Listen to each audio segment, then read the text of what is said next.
الحمد لله نحمده ونستعينه ونستغفره ونؤمن به ونتوكل عليه ونعوذ بالله من شرور أنفسنا ومن سيئات أعمالنا من يهده الله فلا مضل له ومن يضلله فلا هادي له ونشهد أن لا إله إلا الله وحده لا شريك له ونشهد أن سيدنا ومولانا محمدا عبده ورسوله أما بعد فأعوذ بالله من الشيطان الرجيم بسم الله الرحمن الرحيم إن الله وملائكته يصلون على النبي يا أيها الذين آمنوا صلوا عليه وسلموا تسليما وقال النبي صلى الله تعالى عليه وسلم من صلى علي واحدة صلى الله تعالى عليه عشرا أو كما قال عليه الصلاة والسلام اللهم صل على محمد وعلى آل محمد كما صليت على إبراهيم وعلى آل إبراهيم إنك حميد مجيد اللهم بارك على محمد وعلى آل محمد كما باركت على إبراهيم وعلى آل إبراهيم إنك حميد مجيد۔ ہر ابتدا سے پہلے ہر انتہا کے بعد، ہر ابتدا سے پہلے ہر انتہا کے بعد، ذات نبی بلند ہے ذات خدا کے بعد۔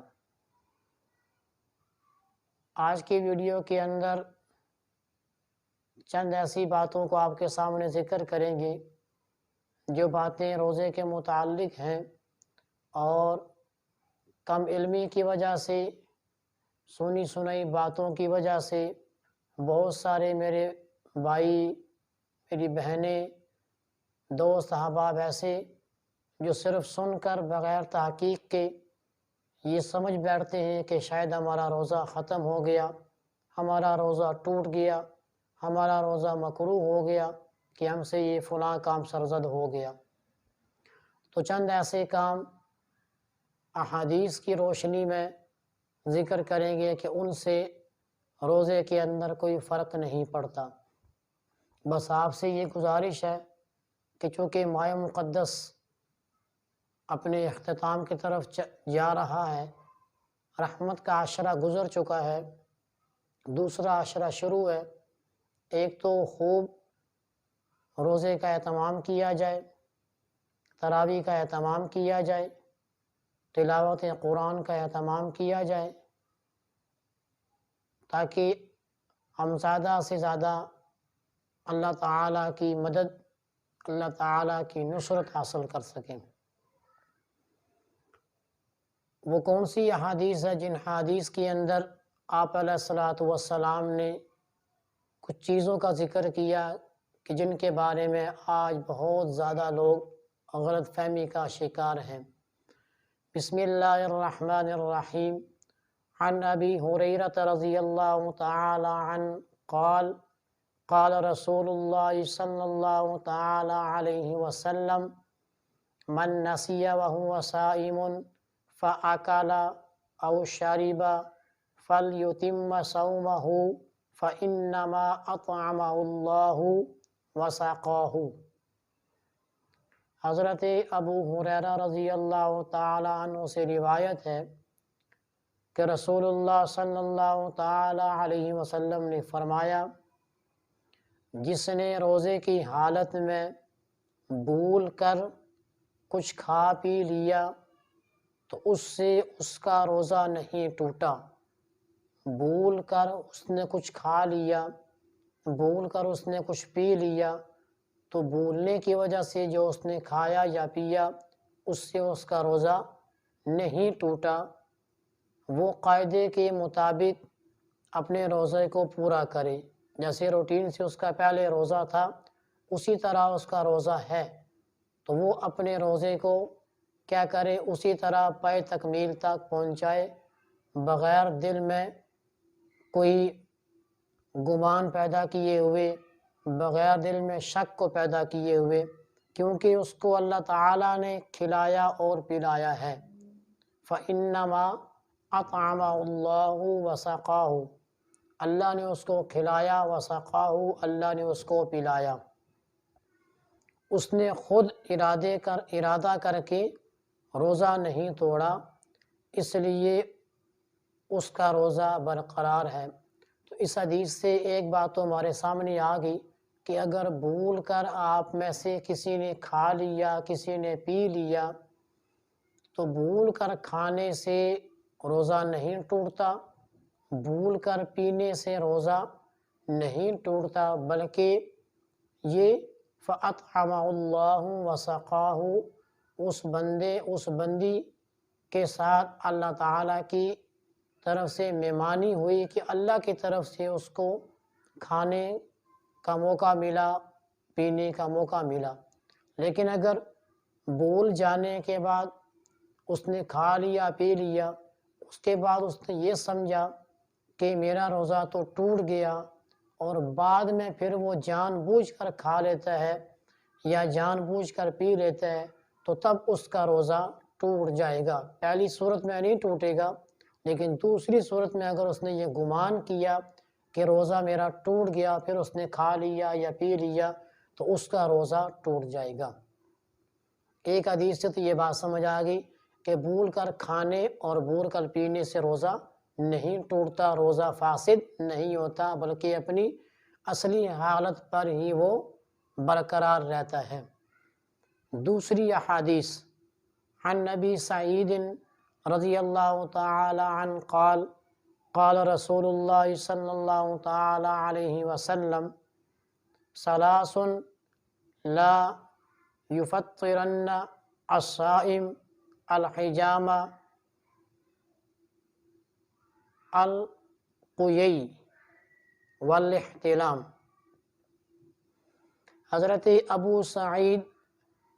خدری رضی اللہ تعالی عنہ سے روایت ہے کہ جناب محمد الرسول اللہ صلی اللہ تبارک و تعالی علیہ وسلم کا فرمان گرامی ہے کہ 3 چیزوں سے روزہ نہیں ٹوٹتا، 3 چیزوں سے روزہ نہیں ٹوٹتا۔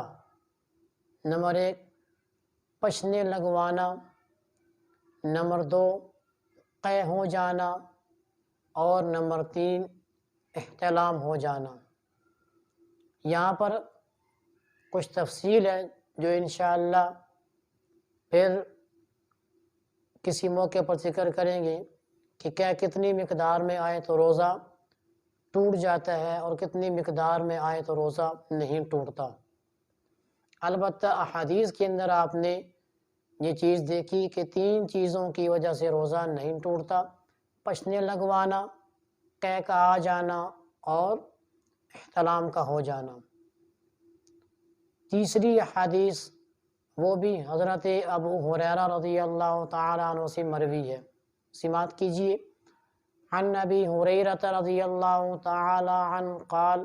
ان رجلا سأل النبی صلی اللہ تعالی علیہ وسلم عن المباشرة للصائم فرخص له وأتاه آخر فسأله فنهاه فإذا الذي رخص له شيخ وإذا الذي نهاه شاب۔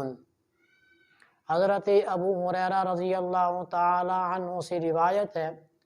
کہ ایک آدمی رسول اللہ صلی اللہ تعالی علیہ وسلم کی خدمت میں حاضر ہوا اور آپ صلی اللہ تعالی علیہ وسلم سے روزے کی حالت میں بیوی کے ساتھ لیٹنے لپٹنے کے بارے میں سوال کیا کہ اس کی گنجائش ہے یا نہیں، کہ ایک دیہاتی نے، ایک آدمی نے اللہ کے نبی سے سوال کیا کہ روزے کی حالت میں بیوی کے ساتھ لیٹنا اس کی گنجائش ہے یا نہیں۔ تو آپ صلی اللہ تعالی علیہ وسلم نے ان کو یہ بتایا کہ گنجائش ہے، اور ایک دوسرے آدمی نے آ کر آپ صلی اللہ تعالی علیہ وسلم سے یہی سوال کیا کہ بیوی کے ساتھ لیٹنے کی گنجائش ہے یا نہیں۔ تو آپ صلی اللہ تعالی علیہ وسلم نے اس کو منع فرما دیا، ممانعت فرما دی اور اجازت نہیں دی۔ تو اب یہاں پر تو جن کو آپ صلی اللہ تعالی علیہ وسلم نے گنجائش بتلائی تھی وہ بوڑھی عمر کے آدمی تھے، اور جن کو ممانعت فرمائی وہ جوان آدمی تھے۔ تو دیکھیں حدیث کے اندر دو چیزیں ہمارے سامنے آئی، روزے کی حالت میں بیوی کے ساتھ لیٹنا، کیا اس سے روزہ فاسد ہو جاتا ہے یا نہیں؟ اگر عمر کا وہ حصہ ہے جس حصے میں شہوت کا آنا کوئی اتنا گمان نہیں، شہوت نہیں آتی، بڑھاپا ہے، تو ایسی صورت میں لیٹنے میں حدیث کی روح سے گنجائش ہے۔ لیکن اگر کوئی جوان ہے اور اسے گمان ہے کہ لیٹنے سے اسے شہوت آ جائے گی، تو پھر روزے کی حالت میں بیوی کے ساتھ لیٹنے سے روزہ فاسد ہو جائے گا۔ تبھی آپ صلی اللہ تعالی علیہ وسلم نے اس جوان آدمی کو اس چیز سے منع فرما دیا۔ تو دیکھیں تین چیزیں میں نے آپ کے سامنے ذکر کی۔ پہلی چیز یہ ذکر کی کہ اگر بھول کر کھا لیا یا بھول کر پی لیا تو اس سے بھی روزہ نہیں ٹوٹے گا۔ دوسری چیز جس میں تین چیزوں کو ذکر کیا، پچنے لگوانا، قے کا آ جانا اور احتلام کا ہو جانا، اس سے بھی روزہ نہیں ٹوٹے گا۔ تیسری چیز کہ روزے کی حالت میں بیوی کے ساتھ لیٹنا، اس کی گنجائش ہے یا نہیں؟ تو اس میں دو صورتیں ہیں کہ اگر جوان آدمی ہے، شہوت کا غلبہ ہے، تو پھر اس کے لیے لیٹنے کی گنجائش نہیں، اور اگر بوڑھا آدمی ہے جسے شہوت کا غلبہ نہیں، اس کے لیے لیٹنے کی گنجائش ہے۔ تو اللہ تبارک و تعالیٰ سے دعا ہے کہ اللہ تعالیٰ ان مسائل کو سمجھنے کی توفیق عطا فرمائے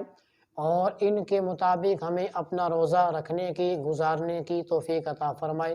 وآخر دعوانا ان الحمد للہ رب العالمین۔